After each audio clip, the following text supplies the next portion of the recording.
ಭಾರತ ಸರ್ಕಾರದ ಉಕ್ಕು ಮತ್ತು ಬೃಹತ್ ಕೈಗಾರಿಕೆ ಸಚಿವರು, ಮಾಜಿ ಮುಖ್ಯಮಂತ್ರಿಗಳು ಹಾಗೂ ಜನತಾದಳ ಜಾತ್ಯತೀತ ಪಕ್ಷದ ರಾಜ್ಯಾಧ್ಯಕ್ಷರೂ ಆದಂಥ ಸನ್ಮಾನ್ಯ ಶ್ರೀ ಎಚ್. ಡಿ. ಕುಮಾರಸ್ವಾಮಿರವರ ಬಗ್ಗೆ ಖಾಲಿ ಟ್ರಂಕ್ ಎಂಬ ಪದವನ್ನು ಬಳಸಿ ಅವಹೇಳನಕಾರಿ ಹೇಳಿಕೆ ನೀಡಿರುವಂಥ ಕರ್ನಾಟಕ ರಾಜ್ಯದ ಉಪಮುಖ್ಯಮಂತ್ರಿಗಳಾದಂಥ ಶ್ರೀ ಡಿ. ಕೆ. ಶಿವಕುಮಾರ್ ಅವರ ವಿರುದ್ಧ ಪಕ್ಷದ ಬೆಂಗಳೂರು ನಗರ ಯುವ ಘಟಕದ ವತಿಯಿಂದ ದಿನಾಂಕ 30/10/2025ರಂದು ಫ್ರೀಡಂ ಪಾರ್ಕ್ನಲ್ಲಿ ಬೆಂಗಳೂರು ಮಹಾನಗರ ಜನತಾದಳ ಜಾತ್ಯತೀತ ಪಕ್ಷದ ಅಧ್ಯಕ್ಷರು ಹಾಗೂ ಮಾಜಿ ಶಾಸಕರಾದಂಥ ಶ್ರೀ ಎಚ್. ಎಂ.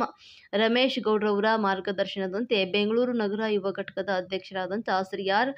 ಸ್ಯಾಮುಯೆಲ್ ರವರ ನೇತೃತ್ವದಲ್ಲಿ ನಡೆಸಲಾಯಿತು. ಈ ಪ್ರತಿಭಟನೆಯಲ್ಲಿ ಕುಮಾರಣ್ಣನವರ ಸಾಧನೆಗಳನ್ನು ಒಳಗೊಂಡಂತೆ ಮತ್ತು ಶ್ರೀ ಡಿ. ಕೆ. ಶಿವಕುಮಾರ್ ಅವರ ಮತ್ತು ಅವರ ಸರ್ಕಾರದ ಭ್ರಷ್ಟಾಚಾರಗಳನ್ನು ಒಳಗೊಂಡ 2 ಟ್ರಂಕ್ಗಳನ್ನು ತೆರೆಯಲಾಯಿತು. ಈ ಪ್ರತಿಭಟನೆಯಲ್ಲಿ ಪಕ್ಷದ ಬೆಂಗಳೂರು ನಗರದ ಪ್ರಧಾನ ಕಾರ್ಯದರ್ಶಿಗಳಾದಂಥ ಎಸ್. ರಮೇಶ್, ಕಾರ್ಮಿಕ ವಿಭಾಗದ ಅಧ್ಯಕ್ಷರಾದಂಥ ಎಂ. ಗೋಪಾಲ್, ಮಹಾಲಕ್ಷ್ಮಿ ಲೇಔಟ್ ಕ್ಷೇತ್ರದ ಅಧ್ಯಕ್ಷರಾದಂಥ ದಯಾನಂದ ಮೂರ್ತಿ, ಹೆಬ್ಬಾಳ ಕ್ಷೇತ್ರದ ಅಧ್ಯಕ್ಷರಾದಂಥ ಶ್ರೀ ಆರ್. ಚಂದ್ರಶೇಖರ್, ನಗರ ಪದಾಧಿಕಾರಿಗಳಾದಂಥ ಶ್ರೀ ಅಭಿಷೇಕ್, ಶ್ರೀ ಎನ್. ಎ. ಷಣ್ಮುಖ ಮತ್ತು ಯುವ ಘಟಕದ ಪದಾಧಿಕಾರಿಗಳಾದಂಥ ದೇವರಾಜು, ಮಲ್ಲೇಶ್ ರೆಡ್ಡಿ, ಚೇತನ್, ವಿನಯ್, ಜೀವನ್, ಮತ್ತು ನಂದನ್, ಅಜಿತ್, ಚೇತನ್, ಸಾಹಿಲ್, ರಾಜೇಶ್, ಶ್ರೀ ಮಂಜು, ಶ್ರೀ ಹರ್ಷ ಮತ್ತು ಶಕ್ತಿ, ಶ್ರೀ ಕಿರಣ್ ಮತ್ತು ಸುಮನ್, ಶ್ರೀಮತಿ ರೂಮಾಲಕ್ಷ್ಮಿ ಹಾಗೂ ಇನ್ನಿತರ ಪದಾಧಿಕಾರಿಗಳು ಮತ್ತು ಮುಖಂಡರು ಹಾಗೂ ಕಾರ್ಯಕರ್ತರು ನೂರಾರು ಸಂಖ್ಯೆಯಲ್ಲಿ ಭಾಗವಹಿಸಿದರು.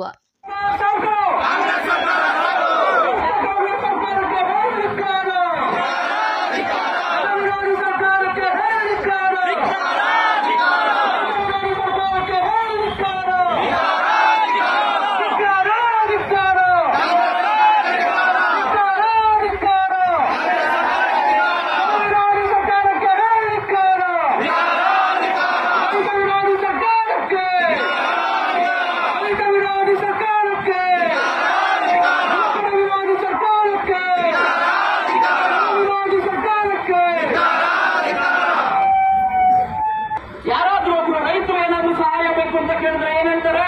ಏನು ಮಾಡ್ಕೊಳಕ್ಕಾಗಲ್ಲ, ನೀವು ರೈತರು ಅಂತಾರೆ. ಸ್ವಾಮಿ, ರೈತರು ಮನಸ್ಸು ಮಾಡಿದ್ರೆ ದೇಶದಲ್ಲಿ ಸರ್ಕಾರಗಳನ್ನ ಕಿತ್ತಾಕಿರ್ತಕ್ಕಂಥ ಉದಾಹರಣೆಗಳಿವೆ. ನಿಮ್ಮ ಕಾಂಗ್ರೆಸ್ ಸರ್ಕಾರದ ಇದೇ ನಮ್ಮ ರೈತರು, ಇಡೀ ಕರ್ನಾಟಕದ ರೈತರು ಕಿತ್ತು ಬಿಸಾಕ ಸಮಯ ದೂರ ಇಲ್ಲ ಸ್ವಾಮಿ.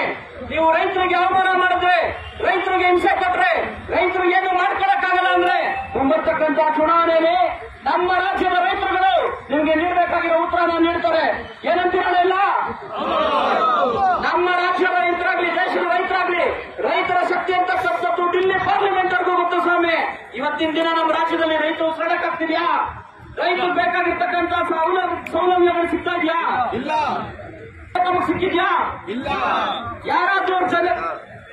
ಯಾರಾದ್ರೂ ಜನಗಳಿಗೆ ಏನಾದ್ರೂ ಕನಿಷ್ಠ ಮಟ್ಟದ ಸೌಲಭ್ಯಗಳಾದ್ರೂ ಬರುತ್ತಿದ್ಯಾ? ನಮಗೆ ಯಾಕೆ ಬೇಕು ನಿಮ್ಮ ಬಿಟ್ಟಿ ಭಾಗ್ಯ? ಬೇಡವೇನು ನಿಮ್ಮ ಬುಟ್ಟಿ ಭಾಗ್ಯಗಳನ್ನ? ಯಾರು ಕೇಳಿದಾರೆ ನಿಮ್ಗೆ ಭಾಗ್ಯಗಳನ್ನ ಕೊಡ್ರಿ ಅಂತ? ಕೆಲಸಗಳನ್ನ ಮಾಡಿ ಸ್ವಾಮಿ. ಬೆಂಗಳೂರಿನಿಂದ ಟ್ರಾಫಿಕ್ ಆಗ್ತಿರ್ತಕ್ಕಂಥ ಸಮಸ್ಯೆಗಳಲ್ಲಿ ಯಾರಾದ್ರೂ ಒಬ್ಬ ಮನೆಯಲ್ಲಿ ಯಾವ್ದಾದ್ರು ಒಂದು ಸ್ಥಾನಕ್ಕೆ ಹೋಗ್ಬೇಕು ಅಂದ್ರೆ ಇವತ್ತಿನ ದಿನಕ್ಕೆ 3 ಗಂಟೆ 4 ಗಂಟೆ ಟ್ರಾಫಿಕ್ ಅಲ್ಲಿ ನಿಂತ್ಕೊಂತ ಇದೀವಿ.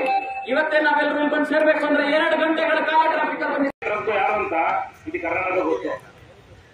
ಯಾವ ಟ್ರಂಕ್ ಅಲ್ಲಿ ಏನಿದೆ ಸರ್, ಇಡೀ ಕನ್ನಡ ಜನತೆಗೆ ಗೊತ್ತು. ನೀವು ಬೈಕ್ ಬಂದ ಮಾತ್ರ ಹೆಂಗಣ? ಇವಾಗ ಈ ಟ್ರಂಕ್ ಅಲ್ಲಿ ಕುಮಾರಣ್ಣ ಟ್ರಂಕ್ ಇದೆ, ನಿಮ್ ಟ್ರಂಕ್ ಇದೆ. ಟ್ರಂಕ್ ತೆಗಿತೀವಿ ಇವಾಗ. ಟ್ರಂಕ್ ತೆಗೆದಾಗ ನೋಡಿ ಏನಿದೆ ಅಂತ.